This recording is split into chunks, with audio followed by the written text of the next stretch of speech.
Welcome in to this Tuesday morning edition. Blue Sky Live here with you. Still a day away from Ole Miss's next basketball game. They host the Texas Longhorns on Wednesday evening, 8 o'clock there for that one. So it's some basketball today, some other topics here with you. Hope you're having a great morning. And maybe you stop by Blue Sky, any of the Blue Sky locations throughout the state of Mississippi, from all the way Macomb, all the way up I-55, North Mississippi as well. A lot of options, and most of those options have Sweet Daddies attached to them, ribs, pulled pork, side items, desserts, and plenty more, including lunch specials, $5.69, couple sides of bread, any size fountain drinks. Wherever you are in Mississippi, there's not a Blue Sky too far off. But again, we're coming to you this morning from the Clark Ford studio. We are. Clark Ford is in Amory, Mississippi, 662-257-1900 is the number. Call it. Ask for Corey Clark. Tell Corey what Ford product you're looking for. He'll send you a quote within 15 minutes in business hours, right to the bottom line. No hassle, no haggle. You get your quote, and the rest is up to you. You can shop that quote around. You can do what I've done, what I recommend that you do, and that's hop into a Clark Ford today, 662-257-1900.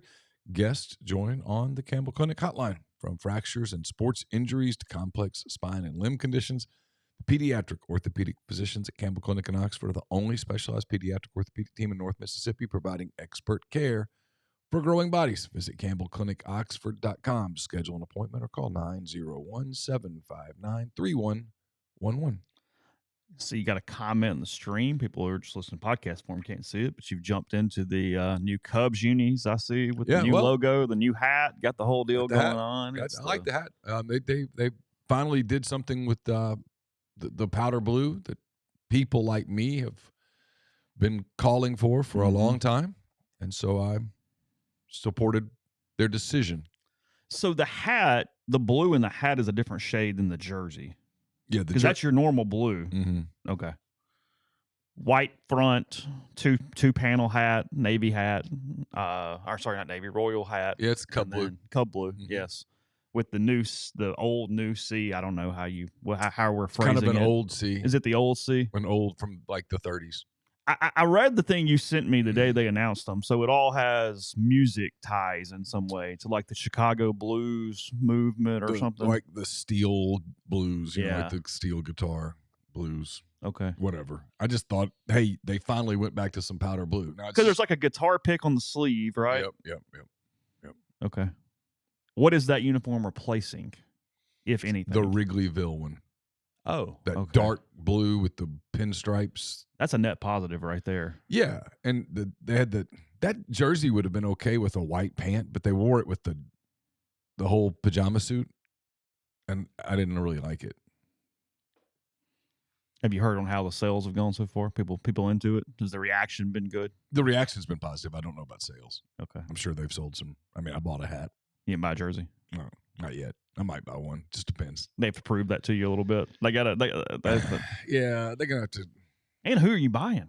I mean, who? I don't. There even is know. that too. Who are we purchasing at this point? I mean, the only safe one would probably be Pete Crow Armstrong, and that's a lot of letters on the back of your jersey. Yeah, that's a lot.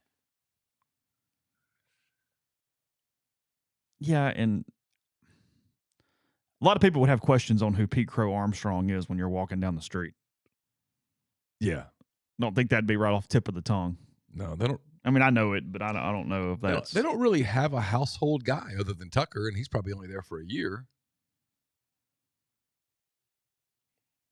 Dansby's still there, right? Yeah, Dansby's there, but I don't know that anybody looks at Dansby Swanson and goes...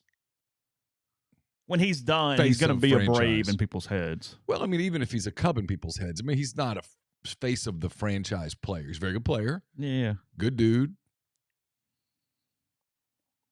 But I don't think we're not putting Sandberg. It's not. Yeah, it's not. It's not one of those. I mean, he's not going to the Hall of Fame. I don't think. I mean, barring some sort of a miraculous. I mean, second half of his career, an explosion into his career. I mean, he's going to go into the Hall of. Hey, Jeff Kent did it. That's all positive. The Hall of Very Good. Yeah.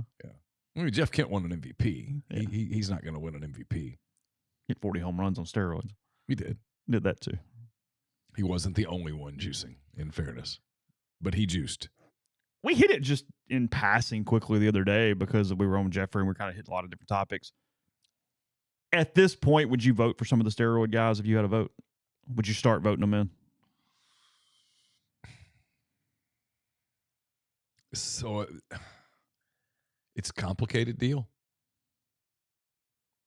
You cheated. Are you judging them against history or are you judging them against their own era? Is your question? So, Well, I mean, technically, okay. Mickey Mantle cheated. He took the little greenies and the stuff and whatnot. He And did. I'm playing devil's He advocate, did. but Yeah, I know. Well, so here's the way I kind of look at it. Bonds was a great player before he cheated. I would vote Barry Bonds in. Clemens was a great pitcher before he cheated. I'd probably vote for them. As much as I love Sammy Sosa, and I do, Sammy Sosa was joyful to watch as a Cubs fan. He wasn't very good before he started cheating. I mean, the steroids changed him. And here's the Bonds problem. I can't believe we're going into this, but I'll do it. Why not? It's fine. We got time. Here's the Bonds problem. How much more fondly would we remember Ken Griffey Jr. if it weren't for Barry Bonds? No, that's very true. If Barry Bonds, yeah. If Barry Bonds had aged the way that normally guys age, sure. How much differently would we view Ken Griffey Jr. had Mark McGwire and Sammy Sosa not done the circus? It's true. Now, baseball needed the circus. Oh, it changed everything. But how much differently would we view them? How much differently would we view Mark Grace if we didn't have Rafael Palmeiro putting up silly numbers? They were the same. Mark Grace is one of the most impacted people there is. They were the same player. Yeah. By far one of the most impacted Literally players. came up in the same system, and the Cubs moved Palmeiro, large part because of a personal thing involving Ryan Sandberg, but they still moved one of them because they were essentially the same guy. And then Palmeiro took the needle, and Mark Grace didn't.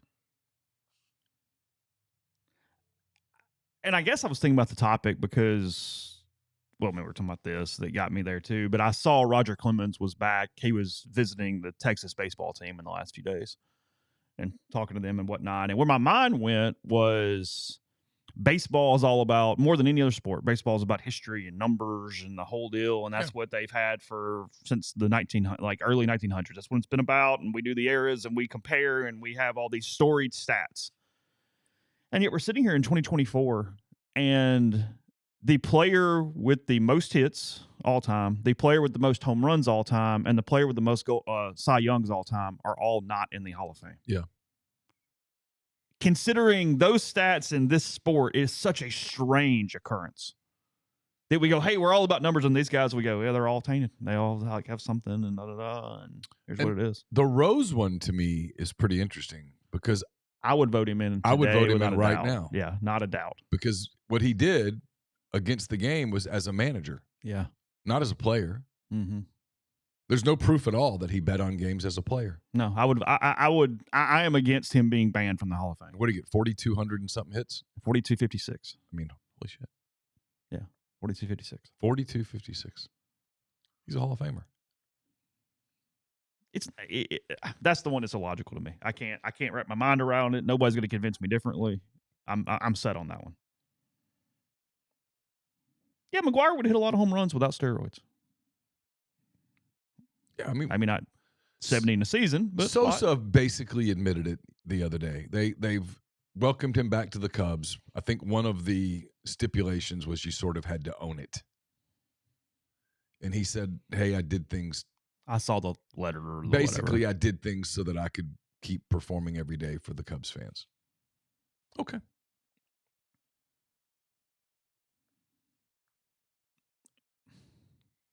But Sosa, if you start letting everybody in, you go, well, his numbers, he has Hall of Fame numbers. Yes. I mean, he does. You forget some of those home run seasons compared to now or just in general. Like, you catch little shorts or something on social media and they're doing, hey, pick a player from this team. And you go, oh my God, he hit 70 one year. He hit 61 one year. He hit 64 one year. It's like, my shit. Like, yeah. I mean, he still had to hit the ball. I mean, he still had to put the bat on the ball, but, obviously he was recovering faster than everybody else day after day. How much of his career was steroids based? I mean, obviously the peak, but yeah, I mean, a lot of it. Because when he first came to the Cubs in the George Bell deal, he was He was skinny. He was fast. I mean, his Yeah, game, I've always seen that trading card from back then. Like his game was especially. built on speed. He could fly. He was one of those dudes that hit a ball down the right field line. That was a triple. I mean, and he had pop, and he would have hit homers, but he wouldn't have hit 60-something homers. Mm-hmm. No. And Bonds was 40-40 before the roids. Yeah. That's he was a beast as a Pirate. And then he saw everybody hitting the home runs and getting all the attention, and he said, well, I want to hit the home runs too. And so, yeah, and so he got big. And he did get big. And he got big. And he hit some bombs. I mean, he's on his peak of roids and in his prime and the whole deal. He was the hardest player to get out in Major League history. Yeah, and Ginger's right. And this is the part that drives me crazy about the sports writers. Okay? This is exactly right. She said, if I could take something that would make me better at my job and make me lots of money, I probably would. That other people were also doing, I'm competing against too. Yeah. That is a variable here. Yes. But I'm not the first one that's patient zero. But just that statement is true. And so when we make these people to be evil because they did something, I have a hard time going there. I have a hard time with not acknowledging that these people are humans. I think those writers would take one of those limitless pills that made them just think clearly and write immediately and remember everything. And win Pulitzers. Yeah, yes. They were offered the whole shebang. And make millions and become super famous. And yeah, of course. Where everything they wrote became a bestseller just because they wrote it, even though it wasn't particularly good? Yes. Yeah. I mean, are there some who would say, no, I won't? Yeah, of course. Of course. And there's some baseball players who didn't do it. And there are some baseball players who didn't do it. Now, I know some baseball players who played in that era, and I've talked to them about it, and they'll tell you that there were some guys who didn't do it because they were afraid of what it would do to their body long term. That baseball was not the single thing in their life, that they worried about what it would do to their organs. Would it mean they would die in their 50s? They wanted to be grandfathers. They worried about their health. They wanted to be able to have their health into their post-baseball career because like they say in basketball, the ball's going to stop bouncing at some point, So, I mean, it's a complicated issue, I think. I mean, we multiple times have had David DeLucci on this podcast, and he talked about it being in that era and not doing it. And while he was not like he said he was ever going to be this superstar, he would have been more valued without the roids going on around him. Yeah. I mean, his stats automatically would have been relative better, and he'd have made more money and the whole shebang. The whole thing. About that one. Yeah. Because he was a very good player. Yeah. But he didn't hit 40 home runs. No. And so he sort of became a fourth outfielder for a lot of teams. Uh-huh. Good dude, good clubhouse dude, could field the ball. But without the roids, maybe he's just a starting right fielder somewhere for 10, 12 years. And stable and but Dansby Swanson. Yeah. Where you make a lot of money. I mean, Dansby Swanson made a lot of money with Atlanta. He's making a lot of money with the Cubs. The Cubs like him. He's popular. Got endorsement deals, all that sort of stuff. Has set himself up for probably a very happy post-baseball life. By the way, I'm drafting their children. His wife might be more athletic than he is. So, yeah. With the first pick in the 2050-something draft, I'm taking something Swanson. In whatever. The bigger surprise is when those kind of couples don't produce the all-star child. Yeah. Like, can you imagine that kid when he shows up or she shows up for OPC soccer? What are we doing? Well, that's my favorite thing. Like I said, I don't know they ever became like superstars or whatever, but in their youths, like you'd get these news articles coming out and going, wow, youth championship for the child of Andre Agassi and Steffi Graf. And you went, no shit. Shocker. Really? He can walk and chew gum at the same time. Stunning. Yeah. No more and Mia Hamm's kid worked out. Yeah. Imagine. Yeah, he was an MVP caliber shortstop, and she's one of the greatest soccer players to ever play the game. Shocker. That when they combined their DNA, the kid was athletic. Go figure.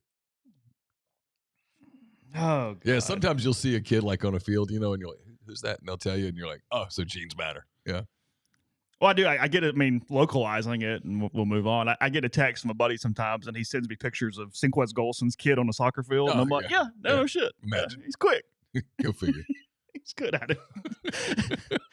He's like, he's different than the rest of them. Yeah. That's You the way think? that works. Yeah. My kid would struggle against that. It is what it is. Yeah. So, oh, God. I don't know. Yeah, sometimes Carson's like, man, if I just had his athleticism. And I'm like, yeah, that's on me, bud. Sorry. That's all my fault. At least you got your mom's hair. I mean, could have been worse. So, closing. Bonds, Clemens, A-Rod. One's in. Who'd you pick? It's Bonds? Bonds. Okay. Bonds. But they all were good before. And Alex Rodriguez was incredible. That's what I mean. Yeah. All three of them were Hall of Fame caliber prior to anything injecting in their body. I didn't think about Alex Rodriguez. I struggle with the A-Rod stuff. Like, I think he's treated unfairly. I do. Yeah. Ironically, have you ever watched the video? I think it was from the 2016 NLCS. It's Pete Rose and Alex Rodriguez talking hitting. And Pete Rose basically forgets that he's on camera. Oh, they're in the studio. Yeah. And he's got a bat and he starts moving around. And A-Rod is enthralled. Just locked in. I think completely forgetting that, no, this is being recorded, guys. Like they're just talking hitting. It's wild. It's so good. It's like some of the stuff when they get Maddox and Glavine and Smoltz together and they start just talking pitching. And you can tell they forget that they're on camera. And they just start talking, just like wild. There's a really good of those going around with Maddox and Bonds doing the same at bat. Yes. Where Bonds hits the homer. And And they don't see what the other one's saying, right. But they're thinking exactly this, and they can remember everything about it. The Greg Maddux one that's wild is someone asked him, is there a favorite pitch that you threw? Whole career. A pitch. And he goes, yeah, and he immediately recalls it. And it's when he was with Atlanta, but it was a situation. It was like bases loaded, and he was down in the count. And in Chicago, he remembered in Chicago. So in some ways, a random pitch. Yeah. Okay. Early in his career, he had gotten into that situation, and even though he wanted to throw a change, he threw the fastball because that's kind of what they called for. And he threw it, and it got hit for a base hit. Not even hard. It was kind of blooped against the Cubs. And so it's like 5 years later, exact same situation. He's with the Braves. And he's like, no, don't change. And he explains how he did it, got the out, walked off the field. And in his mind, and only his mind, it was about, okay, well, that makes up for what happened 5 years ago. I mean, you think about that. That's different. That's not different. normal. That's not normal. No, that's mentally, he was like Barry Bonds. And people forget Greg Maddux was really talented too. I mean, people talk about There's this weird. People talk about him now like he's this dude who, so he was little engine that could. He was always this 42-year-old guy that threw 81 miles an hour. No, that's not it. Nope. The best Greg Maddux story is when he was a rookie with the Cubs. It was 1987. And he got called up to pitch. And the Cubs told him before the game, you got to win today. If you don't win today, we're sending you back to the minors. Oh, really? It was a roster thing. And that day, Eric Schau, remember Eric Schau, the former Padres pitcher, hit Andre Dawson in the face with the fastball. Okay. This was Andre Dawson's MVP year. And so Dawson's on the ground bleeding, and there's a brawl. And it's like fourth inning of the game. And Maddux, they show him sitting in the dugout. And Rick Sutcliffe, who at the time was the ace of the Cubs staff, goes up to Maddux and says, hey, get through the fifth and then do whatever you need to do. And he goes, no, that's not, no. I don't care if I never win another game. So Greg Maddux takes the field in the top of the next inning and immediately plunks Benito Santiago. Everybody had been warned. Maddux is ejected. gets sent back to the minor leagues. They show him like in the dugout, he's like fighting back tears, but he was like, "No, I've got to defend my guys." There's baseball code, And by God, there's baseball code, and he was not. He was like, they hit our guy, and he hit Santiago in the butt. I mean, it wasn't nothing crazy. Didn't beat him, but he sent the message of, nope, you can't. Just baseball code, and people make fun of baseball code, but it is what it is. You can't hit. You can't go out. You can't go hit our guy. He's in the back getting X-rays and stuff. Nope. I'm going to defend him. And when he got called back up after his 15-day stint in the minor leagues, he did not get sit down again. He never played in the minor leagues again. Yeah.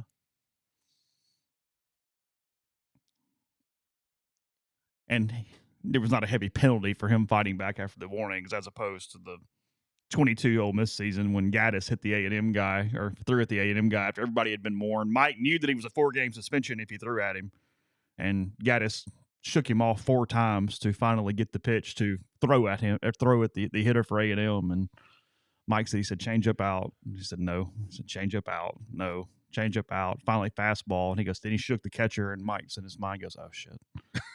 And knew what was coming, and that was it. And then that was.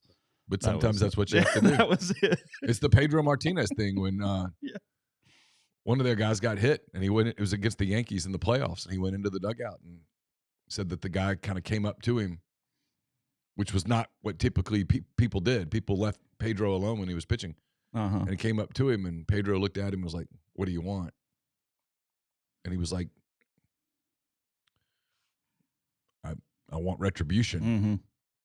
And Pedro hit Alfonso Soriano and Derek Jeter, sent them both to the hospital for X-rays in the same ambulance. Hit them both. Okay. Yeah, that's the stat always. Phillips got it here. During his major league career, Maddox faced a 3-0 count 310 times out of 20,421 batters, and of those, 177 were intentional walks. So he went 3-0 130 times in his entire career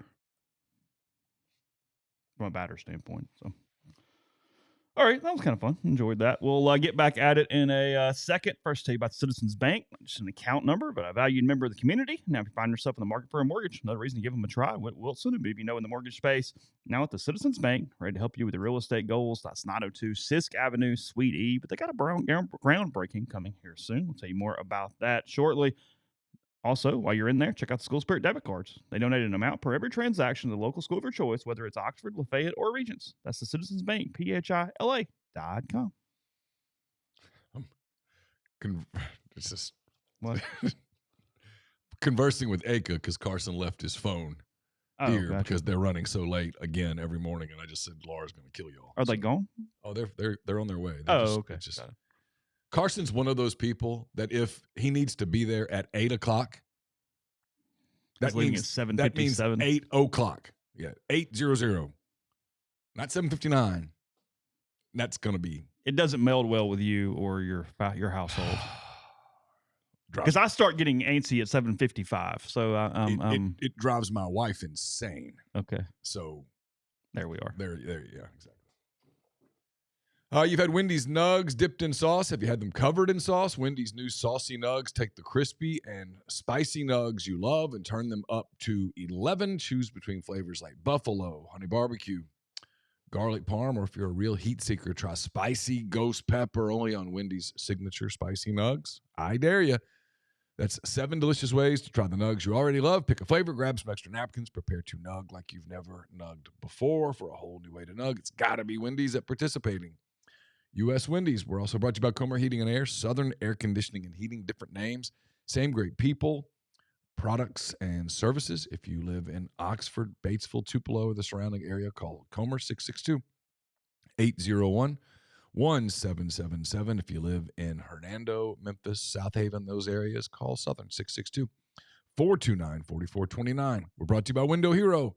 From window cleaning to pressure washing, gutter cleaning, gutter guards, and everything in between, Window Hero has the experience, equipment, and expertise to make your property look and feel brand new. If you're in North Mississippi, let Window Hero make your home or business's exterior look amazing.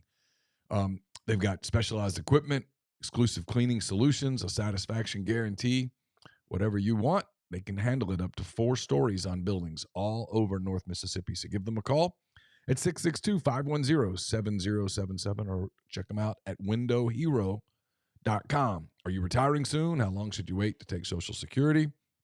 What accounts should you pull from first? Are you already retired? Should you consider Roth conversions? These are just some of the questions that can only be answered with the personalized retirement income plan. Andrew Sego Wealth Management specializes in helping folks just like you come up with their retirement game plan. Whether you meet at his office in Collierville or prefer Zoom from anywhere, schedule a free discovery meeting and see what they can do for you. It's rebelsretire.com. Valentine's Day, about 2 weeks away, maybe a little more. If you're shopping for the special someone in your life, we recommend Arnett's Fine Jewelry. It's a 4th-generation jeweler located on North Lamar Avenue in Oxford in the old Lamons Jewelry Building. They offer expert jewelry repair, diamond engagement rings, wedding bands, stackable diamonds, genuine stone bands, pearls, genuine color stones, and much more. At Arnett's, they want to be your jeweler. Podcast is brought to you by NE Spark, the fastest, most reliable fiber internet option available. Whether you're streaming the Rebels or connecting with family and friends, they offer both residential and business packages. Speeds up to 2 gigabits. To learn more, register for service. That's nespark.com. NE Spark, get connected, stay local. So some SEC basketball is going on tonight. Only 3 games tonight, but one really good one. 6 o'clock ESPN tonight. Kentucky is at Tennessee. When you look at the Wildcats, they've lost 2 in a row. They were 3-3 in the SEC, 14-5 overall. Tennessee 17-3, 4-3 overall. After that, 2-point loss to Auburn on Saturday there on the Plains. And big line here. Tennessee favored by 9.5 over the Wildcats tonight at Food City Center. I'm still going to call it Thompson and Bowling. I wouldn't want to have to play in Knoxville tonight. After that, they almost pulled off. They almost got Auburn. They get Kentucky at home. I wouldn't. They're going to be locked in. You like them cover 9.5? I don't hate it. Really? Mm-hmm. It's a no touch or a Tennessee thing though. You wouldn't want to take the Cats with the 10. Tennessee can't. I mean, Kentucky can't guard anybody. Tennessee's going to guard you. If you can't make a bunch of shots, and it's harder to make shots if you're guarded closely. I just kind of wonder about their ability to score against those kinds of teams. We'll see. They're talented. Kentucky is, but I got to think Tennessee's pretty locked in tonight. Okay. South Carolina's at Georgia tonight. The Wildcats 0-7, Georgia 2-5. Georgia. Here's your must win. Yeah, need that one. No, can't let that one slip at home. This is a requirement if you're Mike. 7.5 is the line tonight. Yeah, Georgia's. I still wouldn't want to lay the 7.5. I wouldn't either. That's a lot of points. I mean, Georgia's got to find 6 more wins. I don't think 7-11 is enough. No. This is a must win. This is a requirement. This would be disqualifying. Take 1 second to look. I want to see where Ken Palm has Georgia on a projection. I'm assuming it's 7. I bet they're off the 8 line now. Yep, 19-12, 7-11. They're only projected to win 5 more. Yeah, they now that's including like a game in Columbia, South Carolina, where they're only 53%. Yeah, complete must win. This is a must win. LSU in a couple games is must win. Missouri at home must win, and then probably got to go steal one somewhere. So I wouldn't want to be Mike's situation right now. They kind of let that go a little bit. And then your night, that's 8 o'clock. Sorry, that's 6 o'clock as well. SEC Network at Stegman, and then 8 o'clock. Your 8 o'clock game tonight is Oklahoma at Texas A&M in College Station. So Oklahoma 15-4, 2-4, and A&M 15-5, 4-3. I wouldn't want to have to go to College Station tonight either. No. They're probably a little pissy. Yeah, I don't like a visitor in any game tonight. The more we're talking about it, A&M 15-5, 4-3. Again, they're favored by 8.5. Again, Wade Taylor had a pretty good night last time out, so that is where where he's sitting. And then tomorrow night, we'll obviously talk about him more tomorrow. But Texas and Ole Miss 8 o'clock ESPN 2. Chris Beard facing his former team. Auburn at LSU 6 o'clock tomorrow night in Baton Rouge. 1-5 for the Tigers here at this point. I mean, they'll play hard. They're They are limited. That's a difficult assignment. And Alabama's at Mississippi State tomorrow night. 8 o'clock, SEC Network. LSU's the kid that studies but just doesn't understand the material. They're trying. They're showing up. They're giving it your all. Yeah, they're going to class and they're studying. They just don't understand it. And this is not the year to be in that situation. It's a bad year to be in that spot. And here, just kind of curious. Currently inside the conference, South Carolina, the only winless team. Auburn, the only team that is undefeated. They are 6-0. Bama is 6-1. Florida 5-2. Missouri 5-2. I mean, right now a double bye for Missouri if you were playing it out at the moment. Tennessee 4-3. A&M 4-3. Ole Miss 4-3. State 4-3. Vanderbilt 4-3. Kentucky 3-3. Texas 3-4. Good grief.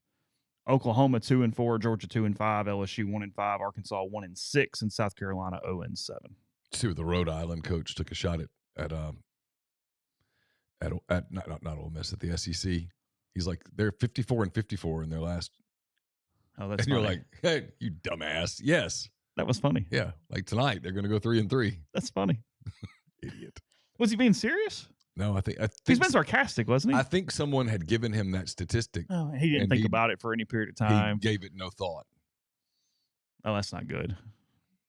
It's like, yep.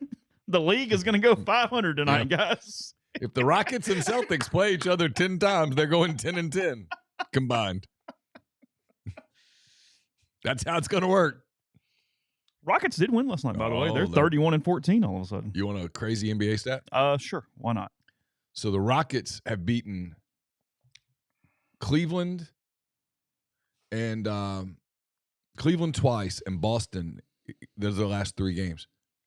If you take Cleveland and Boston's combined record, it's the first time in NBA history that a team has won 3 games in a row over teams with that high of a winning percentage. Okay. I mean, it's kind of clunky. But no, they're a contender. They're a legitimate contender. Good young team, have some veterans. And they lost last year, how many? Oh, 60? They probably pushed 60 losses. Yeah. Wow. And you don't see those one-year turnarounds in the NBA quite that way. That's not as prevalent. No, but they've kind of built through the draft a little too. They've had some draft success. They've had some good players who've developed, and then they went out and they kind of took the steroid, if you will. They added a couple of veterans. So, they didn't do it quite as organically. I don't mean that as a negative, like as Oklahoma City, for example, but they're good. I mean, I think the West has 3 legitimate contenders. And then Dallas, if they get healthy, they're a problem for everybody. But Dallas has so many injuries right now that making the playoffs is going to be a challenge for them. At the moment, looks like we have a pretty clear view of at least 3 of the teams playing on that first night in the SEC tournament. LSU, Arkansas, South Carolina almost assuredly playing on Wednesday, on opening night. And then, I mean, here's where the league is, and talk about this, because this is teams either in the tournament or just off the tournament line right now. Today, Georgia would be a first night team. Yeah. So how are they doing it differently this year? I haven't even looked. Oh. Because there's 2 more teams. I don't know. Let's find it. We got time. SEC basketball tournament. Where is it this year? Nashville. Is it again? Yeah. They need to leave it there. Are they going to? I think it's there like 8 out of the next 10 years or something. Oh, really? Yeah. It just works. It's kind of like Hoover with baseball. It just works. It's a perfect spot for that tournament because it's right there in downtown. You can walk. You're not having to fight all the traffic. Lots of restaurants, bars, blah, blah, blah. Oh, let's see. 9 through 16 play the opening night. Oh. Yeah, I didn't realize that. So So there's 4 games on opening day. That is correct. So on Wednesday, 16-9, 13-12, 15-10, 14-11. Is that right? Yeah. And then Thursday, 16-9 winner plays 8, 13-12 plays 5, 15-10 plays 7, and 14-11 plays 6. So you still get the bye if you're top 8, but everybody else is Kentucky would play opening night right now at 9-9, projected. Oh. On a projected, Ole Miss, State, A&M, and somebody else are at 10-8, and then Kentucky would be the 9. Those will still be good games. Oh, I mean, a couple of those are going to be fighting for your life, like really important games. In some ways, that has become one of the more fun nights of the tournament because it's an easy ticket. And so a lot of people. The first and second days? The first day. Yeah. Because it was last year, it was just 2 games. It was Ole Miss and South Carolina, I think. And there were still tons of people in that building. It was kind of shocking. Yeah, I like this bracket. I got no issues here at all. SEC Network carrying the first 2 days in its entirety, and then ESPN picking it up for the quarterfinals starting on Friday. Yeah. And it'll be on ESPN the rest of the way. If I'm Ole Miss, my 2 goals right now are to play on Friday in the SEC tournament and make the NCAA tournament. Yeah. Play on Friday and play in the tournament the next week. Whether I'm the 9 and I play on Wednesday and have to win 2 or whatever, it doesn't matter. Play in the tournament. Play on Friday. Because frankly, because the 9 seed's getting South Carolina probably on opening night. So win that one. Yeah. Then you play the 8. I mean, we're too early to really go, oh, it's going to be here or here. I mean, I don't know. But I think it was asked. Yes, the baseball tournament is all 16 teams. The entire thing is single elimination. Yeah, they finally admitted the quiet part out loud. You do not create your own barrier to NCAA tournament entry. Nope. Where they can go, oh, well, you didn't do that. No, everybody. And if the preseason rankings are even close, it won't matter. No. I'm sticking by this. There's going to be a 12 and 18 team that goes to Hoover that can get in with a win or 2. Yeah. But for the overwhelming majority of the teams in Hoover, it will not matter. No. And we're just even a little bit. Just going to move on with their days. And Hoover still gets their money. They get a lot of games. Oh, it still ends up being people watch it. People show up. It's fun. I mean, the players still play hard. It just doesn't mean anything. I'm agreeing with it. You should be doing it. It's perfect. I like it. I have no problems given the circumstance of 16 games. I like double elimination baseball tournaments just in general. So I'm, as a fan of the game, a little bugged just by like it not being a double elimination tournament because baseball should be double elimination tournaments. Right. But I completely get it. It's cool. Well, the one that they'll play the next week is a double elimination tournament. Yes. So that the one that counts is a double elimination. You can lose 4 times in the NCAA tournament and still win the national title. Yeah. So you're all good. That's how baseball should be. But I don't blame them for not getting. Hey guys, we're going to need y'all to come on Monday and we're going to play. No. I mean, you'd have some coaches they would send they would send their equipment staff to go play. Well, Vanderbilt did that one time against Ole Miss. They threw a guy who used to be a manager. We probably still threw like 93. He was on the fair. He was on the active roster, but he was previously a manager prior to that. Oh. Yeah, some analyst said yesterday that he thought it can end up being harder to win the SEC tournament than the NCAA tournament. Yeah, I mean, in theory. Well, I mean, you know, it's a world where you play Auburn one day and Tennessee the next. I mean, that's not. There's no Oakland in round 1. That's no Disney cruise right there. I'll tell you that. Or you have to play Florida one day and that style, and then the next day it's Kentucky. Totally different. Running up and down the court with 20,000 blue-clad crazies in the building. Are they already turning on Mark Pope? Are we okay? They already starting to get a little frustrated. Sure, they're probably starting to dig into his personal life a little bit. Are they just reveling in Cal's misery at the moment? Yeah, that too. They would be much more grumpy if Arkansas was like 6-1 in the league right now. They play each other in Lexington this weekend, right? I don't know. Let's find out.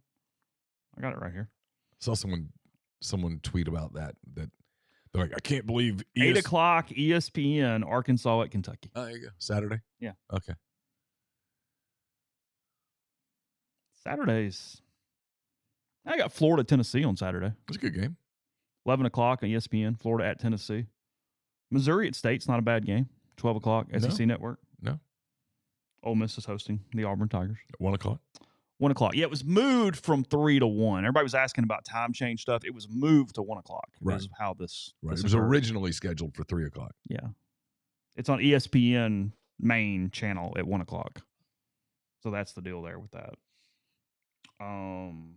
Georgia, Alabama, A&M, South Carolina, Texas, LSU, Vanderbilt, Oklahoma. Pretty good story in the Tennessean today about Vanderbilt's finally being committed and dedicated to trying to win in the SEC and in things. Yeah. Basically starting with their president, Gentry Estes wrote it, who's been around the world 1,000 times. He was talking about basically the president invited him to come talk and look through it and talk about it, and that forever admitted the university had seen athletics as a hindrance to their actual mission. And now there is at least some level of dedication, as you're seeing in basketball and different things. And I mean, look, they'll do the full rev share. Yeah, and in football, they've done a nice job considering where they were. Like they really have. I mean, I know they were like the big story and got to 6 and all that stuff, but even beyond that, just the systems and the machinations they put in place are pretty impressive, given what that thing looked like 3-4 years ago. Yes. I mean, they have. Well, they've fixed the stadium. I mean, they're still in the process of completing it, but it's going to be better. They've modernized the concourses. I mean, they've got an elite baseball program. There's only so much they can do with the facilities with basketball and baseball because they're both. But I mean, they are. He was a trendsetter in baseball. I mean, if you wanted to be really good, you had to catch Vanderbilt, and that made the rest of the league. I think many in the league have caught and passed Vanderbilt, but they had to raise the game to do it. And they're still not going to suck. Let's not throw still dirt over them and bury them. Right? They're still, a top 15-ish team in the country? Yeah. I mean, I think D1 has their rankings out. It's basically everybody Ole Miss plays this season. It's just the SEC. It was fewer than I would have anticipated. Oh. I actually would have expected more, but they kind of do this spread it around thing because we're trying to make the country happy. Yeah. Got to grow the game. A little bit, yeah. They can't help it. We say nice things about all 336 teams. Everybody's awesome. Every time a coach is fired, he's doing a hell of a job. He's right there on the precipice. Yeah. They were 0-16, Kendall, but sure. If you just given him 10 more years. But hey, when you say that way, that guy's going to take his call. Every damn time. Going to take his call. So when he says, hey, I'm working on a story about whatever, I need a quote, he'll get it. Just. And most programs are starved for attention and starved for it's fine. Yeah. It's completely good. The top 25 is, where is it? A&M 1, Virginia 2, LSU 3, Tennessee 4, Arkansas 5. There's a trend. North Carolina 6, Oregon State 7. By the way, Oregon State is playing an independent schedule this year. Okay. It's a really strange schedule. I was looking at it the other day. Credit to teams for playing them where they didn't have to, because you could have at least avoided that shit. And I give credit to the programs that are doing it on their bye weeks, or they might find a way to make it happen. Georgia 8, Florida State 9, Florida 10. So that is 1, 2, 3, 4, 5, 6 of the top 10. I thought it would be more. I did too. Where's Texas? Hadn't got to them. Oh, Duke 11, Oregon 12, NC State 13, Wake Forest 14. Tom Walter's done a good job there. Clemson 15, Vanderbilt 16. So you were very close to your top 15. Okay. Oklahoma State 17, Mississippi State 18, Texas 19, Dallas Baptist 20, Arizona 21, UC Santa Barbara 22, TCU 23, Nebraska 24, and Troy 25. Oh, no Oklahoma. No Oklahoma. Okay. No Oklahoma, no Kentucky. After a really good year for the Wildcats last year. They were good. They lose a lot or something? Yeah, they had a really old team. I don't have the stats because I wasn't the guy that put it together on the site, but they were remarkably old. Like, it was a strange stat. It's the way Ole Miss is trying to build their thing right now. You look at it from what they did in the portal and whatnot, and their goal was whether it works or not, we'll see. This is not me saying it's going to work. Is they looked around and said, maturity is really mattering because even if they're not as pro prospect talented, a 22-year-old is better than a 19-year-old a lot of times. So out of the portal, go stack this thing with older kids and see what you're getting at that point. That's what they did. They went and got Mitchell Sanford from UNO and got Humphrey from Louisville, guys who played a ton of college baseball, and see how it works when you put them together at one time. Well, I mean, not to get into the whole sport changing thing, but this will be dramatic if it happens in baseball. If the JUCO thing doesn't count, and I know people do it's great for JUCO baseball. It's like, okay, but that's not really the Way point. more complicated. It's not really the point. And actually, it's not, because the JUCOs can't take unlimited out-of-state kids. No. So, not really. But if that's the case, that's against their mission. What you're going to start seeing is a lot of 24 and 25-year-old SEC baseball players, and a lot of opportunities from young kids taken away. That's what you're going to see. I don't think it will be a particularly good thing, personally. But that's where we're headed. Well, if I think I'm a year away from being a prospect, I'll go JUCO for a year. I'm still draft eligible. Yeah. And after that year, I can still go sign with an SEC team at 19. Oh, yeah. No, if you're be a freshman. If you're a kid from Oxford or Hernando or now, the problem like you have, and you wouldn't even be locking yourself in any longer, because once you turn 21, you're eligible either way. Right. No. Frankly, it's the way to do it. If you think you might be a year away. Yeah. Might be exactly where I'd go. Because you don't start your clock.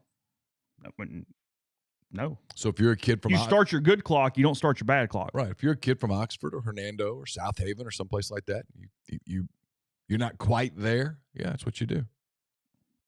And you see that a lot. I mean, I'll get to it in a minute. That's a lot of baseball recruiting, is figuring out where they are on the scale of being there. But in the past, that JUCO year counted.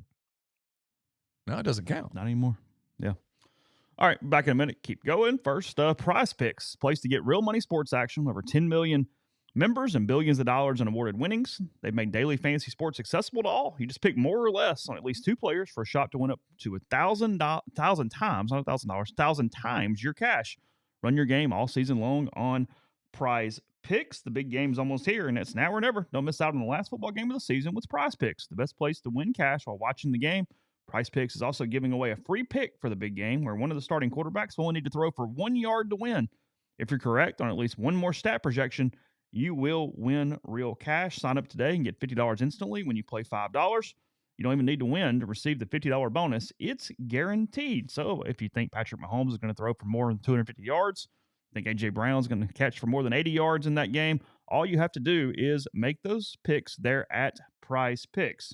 You can download the app today. Use code MPW to get $50 instantly after you play your first $5 lineup. That's $50 instantly after your first $5 lineup with code MPW. Prize Picks. Run your game. When you work with Argent Wealth's 401k advisory services, you gain a valuable advisory team and time-saving resource that will help you develop and maintain a solid strategy for your retirement plan. They're committed to providing you with the personalized attention and involvement that you want and need. The goal is to help you manage your 401k plan properly and ultimately improve your employees' retirement readiness. So call Argent Wealth's 401k advisory services team today, and they'll conduct a complimentary, no-obligation benchmarking and analysis of your current 401k plan. It's myargentwealth.com. We're brought to you by John Edwards, Regency Travel Incorporated in Memphis, getting closer to spring break, summertime. If you're thinking about planning a trip that you want to create a lifetime of unique memories, get in touch with John. Just give him some parameters, give him a budget, and he will give you some options that you're probably not going to find on your own. 901-494-3387 or jedwards@regencytravel.net. Get the beautiful, healthy smile you deserve at Corinth Dental. Dr. Bubba McQueen, Dr. Jenny Beth Hendrick are devoted to restoring and enhancing the natural beauty of your smile using conservative, state-of-the-art procedures that will result in a beautiful, long-lasting smile. From routine checkups to advanced treatment, including implants and Invisalign, Corinth Dental is here to help you achieve your smile goals. Schedule your appointment today. Take the first step toward a better version of yourself. It's corinthdental.com. Are you a displaced corporate executive wanting to put your career in your own hands? Are you an experienced entrepreneur looking to diversify? Andy Ludicky can help.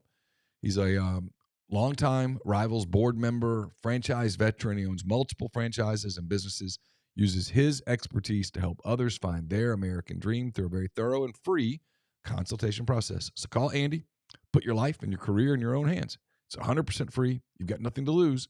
Find your perfect franchise at myperfectfranchise.net or Andy at myperfectfranchise.net or 404-973-9901. And located in the heart of Cajun country in Broussard, Louisiana, Parish Brewing Company's simple goal is to make awesome craft brewed beer, and they do it incredibly well. Got the doctor is in, Dr. Juice.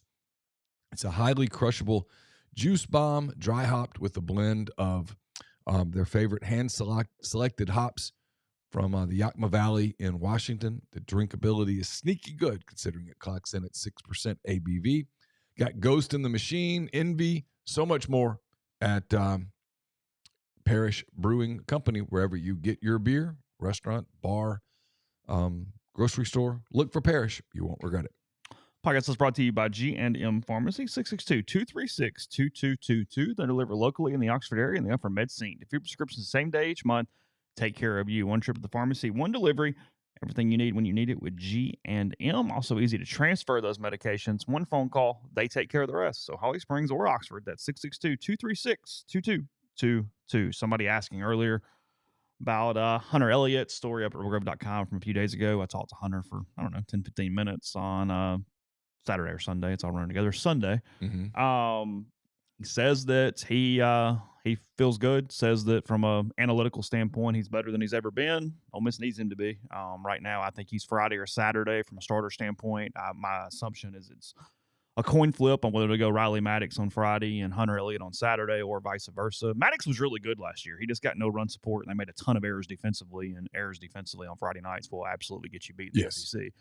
So they need the defense to be better, but Maddox was fine. He was not a bad Friday night guy last year. Elliott is, you haven't seen him in 2 years. I mean, he's just older, which means he's put on muscle and he's matured. He said he's gained 15, 20 pounds. His fastball averaged over 90 miles an hour this fall, which it never did at any point of his career prior to that. I mean, because I think there's some revisionist history. He was not 91, 92 as a freshman. He was 88, 89, 87 at times. It was down there. His whipple ball changeup has been his trademark. He said it's fine. They have worked a slider into the mix, kind of a 4-pitch guy now with the kind of a more loopier curveball and a little bit of a tighter slider.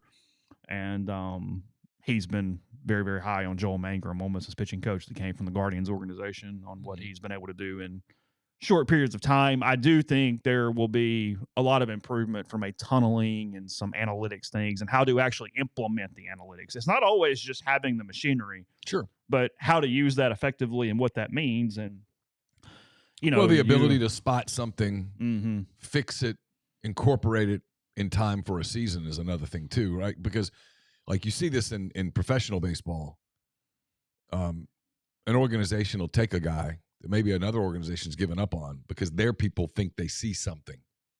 And 2 years later, that guy's a really dynamic bullpen piece. Yeah. And you'll read the story and it's like, yeah, well, I was doing something. Well, I don't know. I've never pitched enough to do this. Sure. But they spotted something. We worked on something. Took a little while.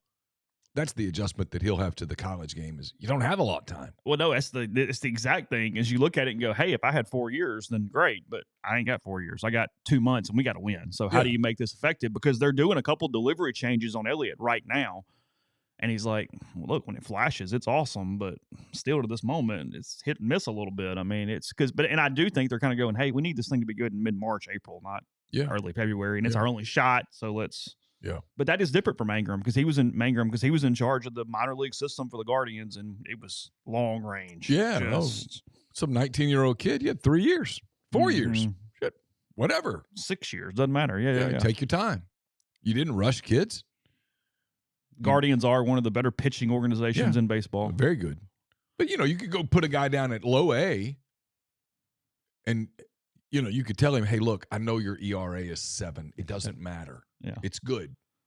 We actually like what you're doing. Just keep – that's not the case now. Mm-hmm. If you went out and gave up 6 runs in an inning and a third at low A or high rookie ball in Montana or something, it's okay. Nobody even knows it, but when they check the thing the next day. Hey, we're just really working on how did his Their reports, the organizational reports are, what did he throw? Yeah, we're trying to work that to the other side of the plate. He did that okay? What was his spin rate? What did we get? Yeah. What are we? Yeah, it's totally different. So it's a transition. I'm curious to see if you're an Ole Miss fan, you really would have liked Mike to have done it after last 2 years ago. It's such a quick turnaround to make sizable differences in year one. But I don't know. Hunter, he was confident. I mean, he felt good. He's potentially a huge cog if they're going to find a way to make the tournament. I mean, as I said, it's you're just searching for 13. If you get 13, then great, you go from there. But that's where this thing's sitting right now. They've got to be better defensively. They need to be a league average or a little above average defensive team. Yeah, because they were pretty bad last year. They were awful. Yeah.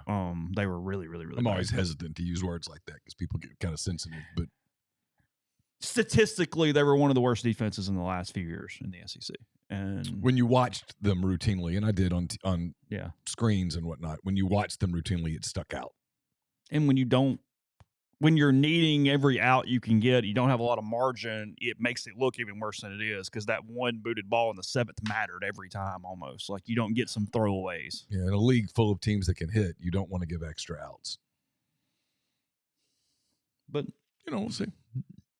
A lot of good teams at the top. A&M returns.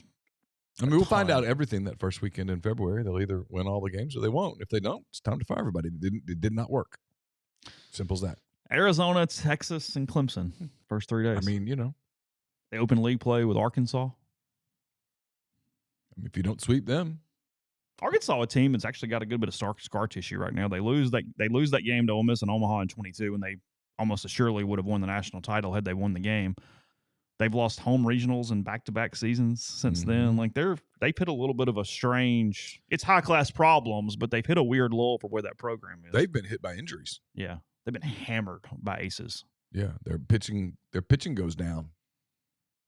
Well, it's one thing that I asked. Hunter was talking about, and I led the story with it, so you can read it. But to give you an idea of the conversation, we were talking about Mangrum and whatnot, and one of the things he taught me was some leadership stuff and relationships. And he said, because I said, how hard has it been just to sit there and watch the team lose so much and fail over the last 2 seasons, and you can't do anything? And he said that forever he's like, because I don't play, I didn't think I could say anything. He's like, I didn't feel like I had the right to question them or to question the leadership or say something in the clubhouse because I couldn't help. And he said, sort of what I learned was it's just about relationships, period. And if you have good relationships, you can speak up and there's a trust level. And he said, maybe if I knew that, he goes, I'm not saying I would have fixed their problems, but it's where it was. And he's like, I think I've grown in so many ways with that, and that Mangrum has helped in that. And he says, look, the easy answer would be, because I said, what happened? And he goes, well, the easy answer would be, we had injuries. He goes, I got hurt. He goes, Rivas got hurt. That's 2 Friday night starters in a row that got injured. He goes, but everybody gets hurt. He goes, every team has injuries. He goes, that's not right. And he goes into, they had locker room issues. They had culture issues. They lost sight of where they had been in a lot of ways. And look, there's talent that comes with that too. There's a lot of different things. It's not one thing. Sure. But I do think it has been a difficult day-to-day process for this team that they're trying to cleanse a little bit as they head into this. They do have 3 weekend starters that were at least around for 22, which doesn't hurt. I mean, you got some experience and some guys who have won and been through some moments. So, well, look, the program changed. The portal changed things. They lost players to the portal. They tried to fix some things with the portal like everybody else does. And sometimes the portal it's not a end-all be-all. You still have to have some homegrown guys, I think. And that's harder and harder to do now. Because, again, you're back to that conversation we just had. You're putting in that 19-year-old kid that's a year away from being really good when it's so tempting to go take the 22-year-old kid that and his ceiling's here. But he's already there. But he's there. But the 19-year-old's like here, and he can get up here, but you don't give him an opportunity to get there. And so it's hard. And then you got everybody overreacting to every single pitch of every single game. And, it's tough. True, my ask, I wonder how many SEC baseball teams will make money this year. Have to assume most, right? If you're talking about straight revenue on the books, no, not many at all. Ole Miss, LSU, State, Arkansas, and maybe South Carolina. Texas A&M. Maybe A&M. Yeah. And I don't know Texas' situation. Yeah, I don't. But my guess is no. I don't think their field's big enough. I would think A&M makes money. Yeah. Arkansas, Ole Miss, State, LSU for sure, and maybe South Carolina. Yeah, maybe so. I think that's it. I Tennessee does not have enough club seats. No way. I don't know what Florida's situation is. Their stadium's too small. Okay. No way. Yeah. And they spend a lot. I mean, Florida's going to invest in baseball. Yeah. So no, I think that would be your list. I can't think of anybody else off the top of my head that would fit that, because nobody else has one of the really big parks with all the club seating. Right. Nobody else has that Right. set up. There's no way Georgia makes money. Yeah, that's the list at that point. I mean, you got 5 or 6 stadiums in the league that are better than a lot of AA stadiums, and has tons of premium seating Right. that runs the money up. Right. It's not even necessarily attendance; it's how many donations and club seats can you actually put there. Because I think Ole Miss probably. I mean, I don't doubt. I'm sure Ole Miss makes more money off baseball ticket sales than basketball ticket sales. I would think. I can go look, but that's my guess off the top of my head. Speaking of trying to figure it out, you're doing that recruiting too. You're trying to recruit the best players that don't go very high in the draft. Typically, it is not an exact science, and timing is a lot of it. Because Ole Miss has signed guys where they go, "Hey, he's gonna peak right around the freshman year, and we really got something." And he peaks 6 months earlier, and he goes 18th in the draft, and you go, "Yeah, just right there." And you have no choice but just to go, "Hey, good luck." I get it. Yeah. There was the kid, I think Cody Reed's his name. He was from Northwest a few years ago, and they thought they had this diamond, and all of a sudden he goes like 22nd overall to the Reds or something. Never mind, that's it. Yeah. Top 100 prospects in baseball. Keith Law put his list out. Oh, I saw that yesterday. Ole Miss signees who you do the what might have been on some of these. Roman Anthony, number 1 in all of baseball, former Ole Miss signee. Jackson Jobe, number 11. Turns out that Roman Anthony did the right thing. Just happened to work out. Yeah. But that's one of them. You kind of go, well, if this happened, whatever. Because it wasn't like he was drafted 3rd overall. I mean, it was. Well, it's why sometimes it's tempting when people get emotional about it. And they're like, they just suck. And it's like, well, it's a lot more complicated than that. I mean, I get it. And at the end of the day, your job is to win. Oh, yeah. And I'm not you saying, don't get credit for it. I'm not saying that. I'm just saying sometimes I think it's a lot more complex than, well, they just choked, right?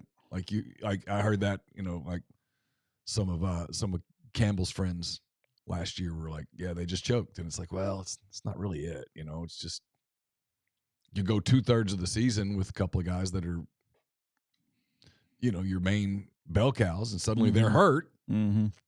And you got that guy that was your closer. Now he's the guy that was a setup man is now your closer. And it's a trickle down. The guy that was the setup man is now your Sunday starter. And and suddenly, one injury is not one injury. And suddenly you're not as good as you were. And so, you build a signing class around a handful of guys that you thought would be there. And then they blow up from a prospect status before you get them. And now you got to scramble.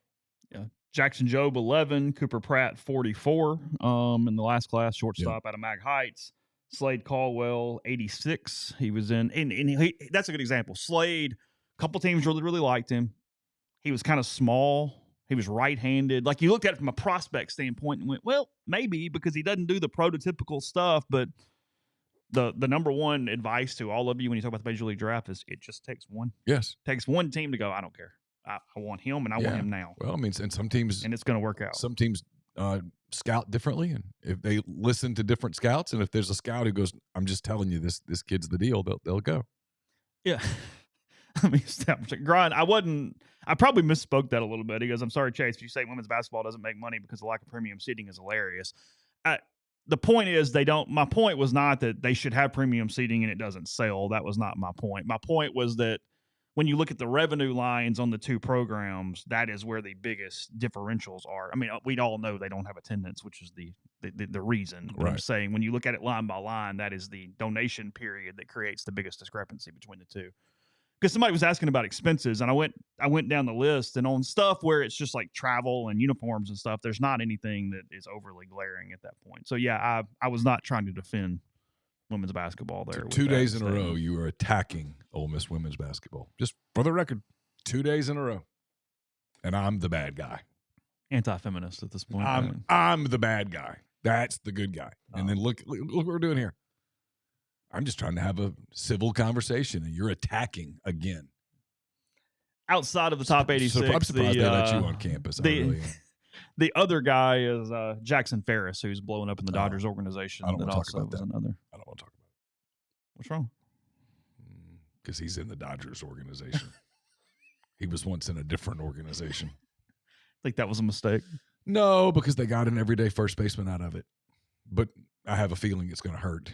Down the road, you're going to look up and go, hell. Both of the guys they gave up for Bush are in the top 100. Ferris and I can't think of the kid's name. Yeah. How's the kid from Oklahoma doing? Good. He's healthy. Okay. He got hurt last year, and so they had to shut him down. Horton. Yeah. Cade Horton. He's big kid. Yeah. God, he's a big kid. He was flashing major league premium spin rates in the national title series. I mean, the Cubs love him. It's just health.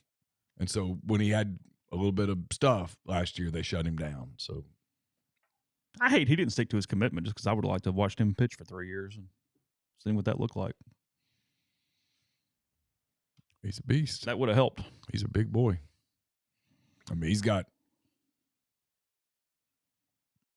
all the tools. We'll see. I mean, it's just, you know how it is, man. Pitching, baseball's, you don't have, there's no such, I guess Skeens is the exception, but there just aren't many sure things. Explain the Jimmy Butler thing to me like I'm 4. He's an idiot. Okay. He got all up in his feels last year. His father passed away. Okay. Even though I think the Heat was defending him, he took some of the comments as criticism. The Heat are one of the more structured franchises in the league. You do it the Pat Riley, Eric Spoelstra way, or you don't play. And that's not really him. He's 35. He wants to get traded. I think they're trying to trade him, but he found out yesterday that he wasn't going to be starting moving forward, so he walked out at shoot-around. That doesn't work, so they've suspended him indefinitely. He has no – I don't know how much trade value he actually has at this point. If you're Miami, you're pissed because, I mean, you've got all this money tied up in his contract. You'd love to move him, but you'd like to get pieces for him. And, I mean, if you're Memphis, for example, if you're Milwaukee, for example, teams that would make a fit basketball-wise for Butler, you really want to bring that guy in right now? Mm-hmm. I mean, if you're Memphis, do you really want to bring Jimmy Butler in right now? Maybe because he might push you over the top, or he might blow up your franchise. Yeah. So a contender goes. But I mean, if you're not a contender, why in the world would you fool with Jimmy Butler at 35 years old, $50 million? No. I mean, if you're a team at the bottom of the NBA standings, you don't want Jimmy Butler. He's not going to sell a bunch of Jazz jerseys to offset it. No, it seemed like the Jazz wouldn't even think about it. Yeah. They wouldn't even consider it, and he wouldn't consider going to them. Yeah, but they wouldn't. No, they have a plan. And that's part of what's happening in the NBA and in a lot of sports is that, you know, if you're an aging veteran with a big contract, there are only a handful of places that are interested in you. Yeah, teams are going younger. Chemistry matters. Culture matters. Yeah, I just keep seeing it and go, whoa. I mean, he's not far removed from being one of the top 10 players in the game. I mean, got him to the finals, 2 years ago? Yeah, 2 years ago. Yeah. I mean, he could. I mean, if he could microwave for a month.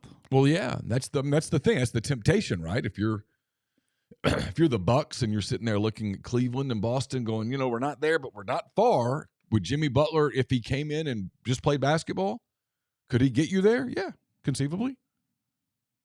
But if he doesn't play basketball, we can go ahead and run it up, and it's over. And it's now you've given up a lot of draft picks and stuff for a 35-year-old cancer. Mm-hmm.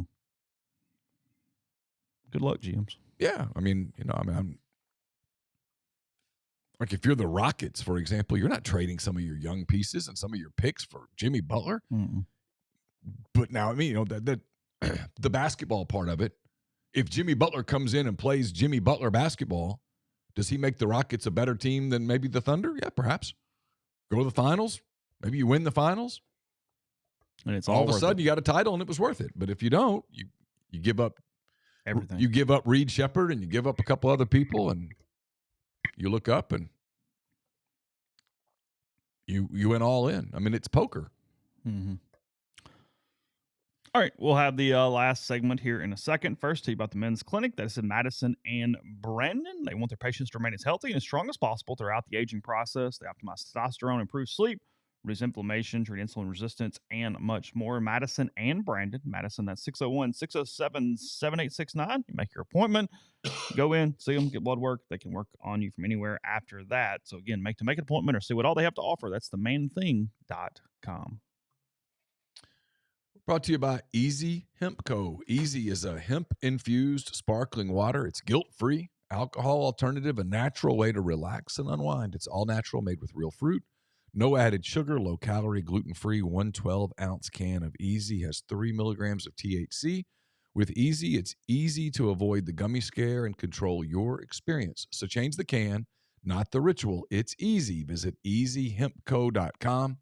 to view the Easy Finder to find Easy near you. Easy is Farm Bill compliant with hemp derived from THC CBD extracts. Easy is for people 21 and older. Enjoy responsibly. I have a mailbag tomorrow. It's brought to you by Art Hayes, Sotheby's International Realty. Are you thinking of making a move? Put the power of Sotheby's to work for you as a licensed agent with Sotheby's and a supporter of all things Ole Miss. Art can help you buy or sell in your hometown or anywhere in the world at no charge to you. Seriously. So call and ask Art how. Call 612-805-5929 or email art at arthur.hayes@lakesmn.com. And we're brought to you by Kaiser Flooring with locations in Oxford and Batesville. Kaiser Flooring provides outstanding quality flooring products and installation services to residential and commercial properties. Kaiser carries the best in hardwood, laminate, vinyl, and tile flooring, as well as carpeting. Their goal is to offer amazing, durable flooring products and a superior services to help make your life easier. Get in touch with them today at kaiserflooring.com or call them at 662-830-3194 in Oxford or 662-371-1912 in Batesville. Declaration of Independence Center for the Study of American Freedom is located on the Ole Miss campus and aims to explore and examine the fundamental and founding principles of the United States of America. The center offers an academic minor in freedom studies and scholarship opportunities for Ole Miss students that bring along lots of networking potential, including events starting as soon as this week. To learn more, contact Rankin Shirley at freedom@olemiss.edu or visit independence.olemiss.edu. I know Neal doesn't, but I'm curious about in the stream. Do you ever pick, and I guess fast food or at least like casual chain would be the way that this works. Do you ever pick a restaurant based off whether they have Coke or Pepsi in their dispensers? Saw Costco switch back to Coke here in the last few days. They had switched to Pepsi in 2013 to try to help them keep their hot dog combo thing at $1.50 because that's like their thing. Is Costco's hot dogs are $1.50 and they won't raise the price. So they switched the fountain drink provider because I guess it's cheaper to be Pepsi than Coke. I guess so, yeah. But they are switching back at this point, and because they lost customers. I mean, I would assume. Because the people who drink Coke, they drink Coke. Well, my thoughts on this is, you always hear people, and I do not drink Diet Coke, so I can't answer this question. Even if I'm going to get a soda, it's not Diet Coke. Okay. But everybody talks about, McDonald's Diet Coke out of the fountain is this, or McDonald's Coke out of the fountain is this. So it's synonymous with McDonald's that you are getting the Coke product. Okay. And I saw a quiz this morning in the Morning Brew newsletter, and it was saying, can you name, I'm not going to make you do the quiz, that's not the point. It was, can you name whether these fast casual or chain restaurants have Pepsi or Coke? And I went, I actually can for a couple of them. Like McDonald's, I know is Coke products. Taco Bell, I know is Pepsi products. Yeah. Like it's got that. Panera's on here. Chick-fil-A's on here. Chick-fil-A's Coke. Yeah, it's Coke products. Panera's Pepsi, I think, right? Panera's Pepsi. Yes, that is correct. Okay. Burger King is Coke. I haven't been to a Burger King in, God, I haven't either. I mean, seriously, 15, 20 years. Yeah, maybe. Same. If I have, I do not remember it. And then Applebee's is Pepsi.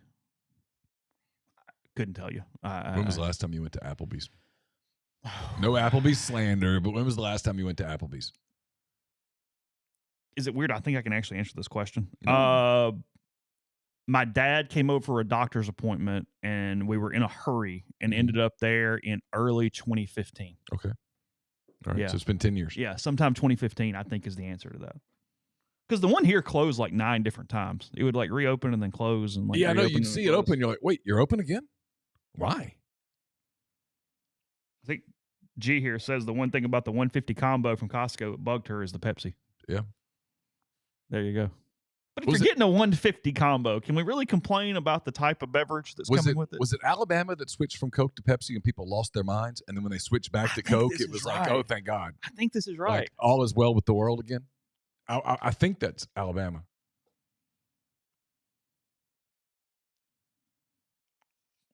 Dr. Pepper is usually available on Coke product shelves.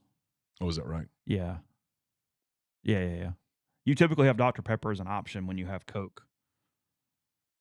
I don't mind Pepsi. I would prefer Coke probably, but I mean, if I had to drink it, I don't mind Pepsi. It's fine.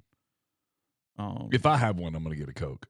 I'm trying to think the last time I had a Coke. If I grab a soft drink, it's a Dr. Pepper Zero. Oh, It's the zero sugar Dr. Pepper. okay. Huh. Yeah. To me, it tastes more like a regular Dr. Pepper than a diet Dr. Pepper. Okay. Now, I bet if you blinded me, I couldn't tell you the difference. I think that's the truth with a lot of people in soft drinks. I think we're very label dependent. I don't think you could go through and correctly pick 6 different ones if I blinded you and told you to try them.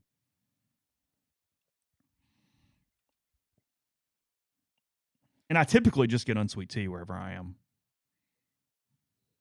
Yeah. Somewhere like that. It's just Yeah. unsweet tea. And Yeah. now, look, it's bad at some places. But that's theoretically my move. That If there's a diet root beer, I'll get it. really. But it's very random. You don't see that very often. I mean, it's probably on like the Coke Freestyle machines. Lane loves Coke. That was so funny that day. God, that was hilarious. But the Coke Zero showed up soon after. It did. Somebody at Coke went, whoa. Tell you what, the women's basketball coach does that and you're out. You know what I mean? You only say nice things. Yeah, the women's golf coach creates that problem, they're out. With Lane is you son of a bitch. Yeah. You apologize right now. Yeah. Thank you. God. That's funny. And you know, Lane was not even thinking about it. He was like, who drinks this stuff? I don't know why we have been invested on this here Potato Log podcast about it, but maybe it's just because of me and I keep seeing news stories. But the first changes have come while we're on the fast food thing for the final segment here. Okay. Starbucks has made their first changes under Neal, the new CEO from Chipotle. With a guacamole bar. By the way, I saw somewhere yesterday that he has already received $96 million in compensation since coming over from Chipotle. Must be nice. It's good to be Neal, whatever his first name is. I don't know. I forget it. Brian Neal. That's it. It says Operation Turn My Swag Back On is officially underway at the world's largest coffee chain. A slate of in-store changes intended to recosify Starbucks went into effect yesterday at 11,000 stores across North America. Recosify? To make it cozy? Yeah, like be more relatable, familiar, cozy. Oh. Yeah. For people inside the coffee shop. I guess they had gotten a little too corporate for a lot of people at these Starbucks. All right. He said that here's what happened overnight. So baristas are now instructed to warmly engage with customers. So a Chick-fil-A model here. You're supposed to have certain things you're greeting customers with if you're a barista. Okay. I mean, my pleasure works at the Chick-fil-A. So they are nice. Always. They're very nice. Always. You're supposed to always ask if they're staying or leaving, not here to go. Staying or leaving is the correct terminology. Okay. Because in-store sippers will get ceramic mugs and free refills for ice and hot coffee while they're in there. Really? And tea. That is correct. Boy, I wish that would have been around for Campbell's freshman year. Oh, you'd have a mint right now, wouldn't you? I spent so much. You had to sit in there, though.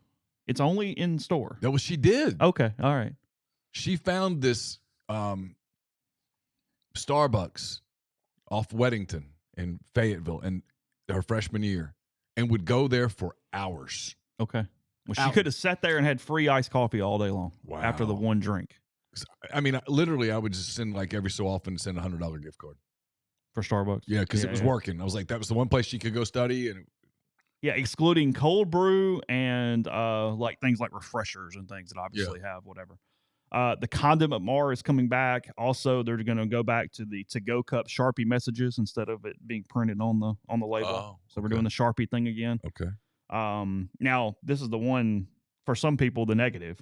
People are no longer allowed to use the restroom to get a free cup of water or hang out without buying something, a policy reversal that's drawn criticism from some baristas, the labor union, and the National Coalition for the Homeless.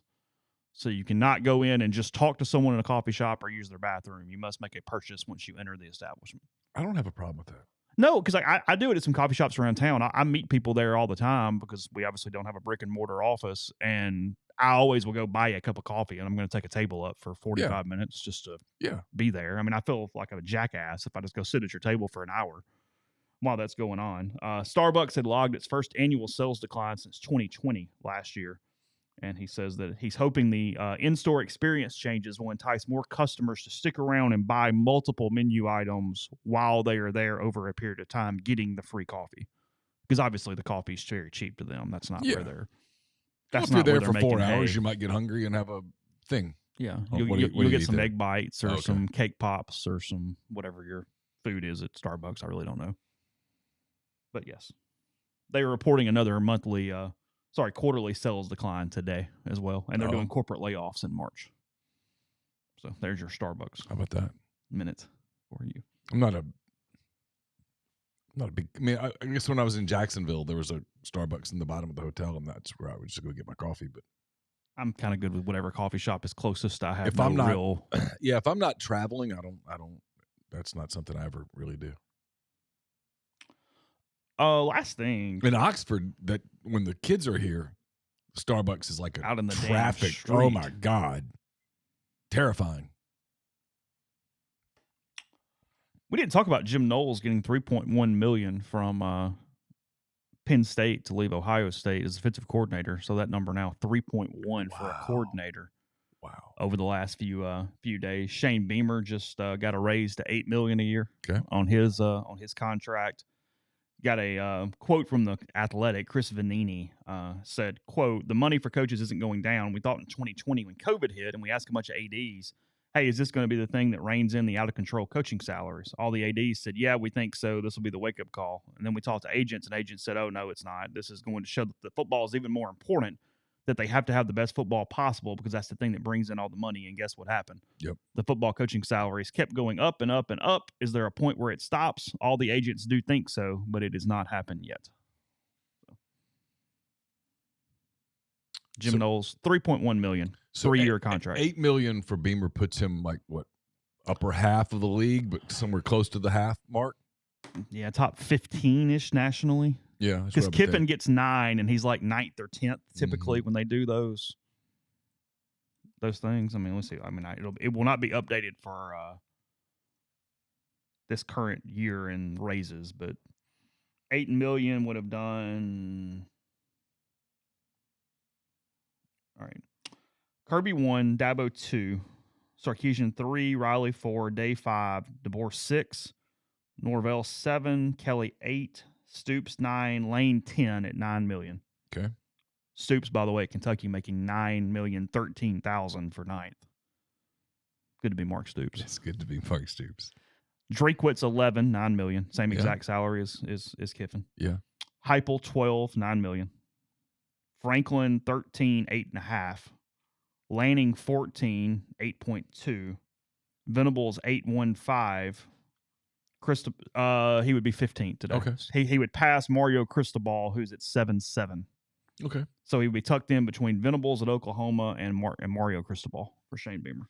Certainly not doing football previews today, but South Carolina will be one of the more interesting teams going in the next season. Expectations heightened. Oh, have a ton of expectations. Big quarterback. They'll have all SEC caliber quarterback, all SEC defensive player of the year caliber defensive player. Expectations.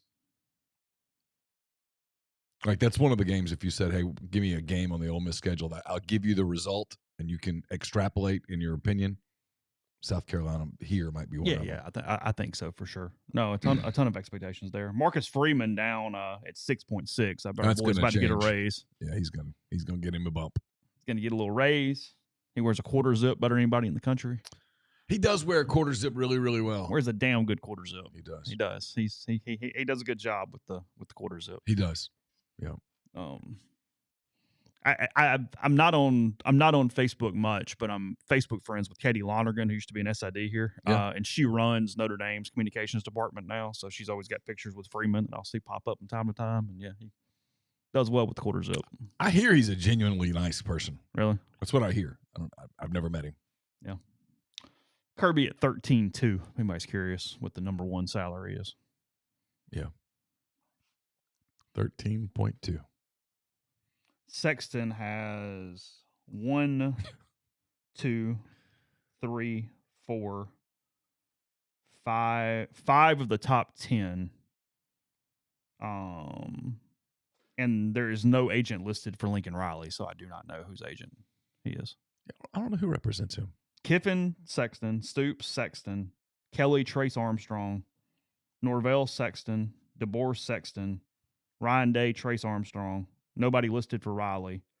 Sexton for Sarkisian, along with Ed Marinowitz, Nowitz, I don't know. Dabo has Russ Campbell, I knew that, and Patrick Strong, Ole Miss grad. Yep. And Kirby was Sexton. So, okay, good to be Trace Armstrong and Jimmy Sexton. Going okay for those two legal minds turned agents there with their world. So yeah. All right, we will talk Texas and Ole Miss tomorrow. Leading into that, get a line. What do you think the line is? I think the line Rebels and Longhorns. Ooh, I think it's gonna be close. Ole Miss 3.5. Oh, that's 4? exactly what I was thinking. I was about to say Ole Miss minus 3.5. Okay, something like that. It'll be. Well, there's no media, I suspect, because Chris did not want Texas to thing. talk about the Texas thing. Yeah. So tomorrow night, 8:00 from the Pavilion, the Longhorns and Rebels. We'll discuss that and plenty more. RebelGrove.com. Stay safe. Take care. Talk to you tomorrow.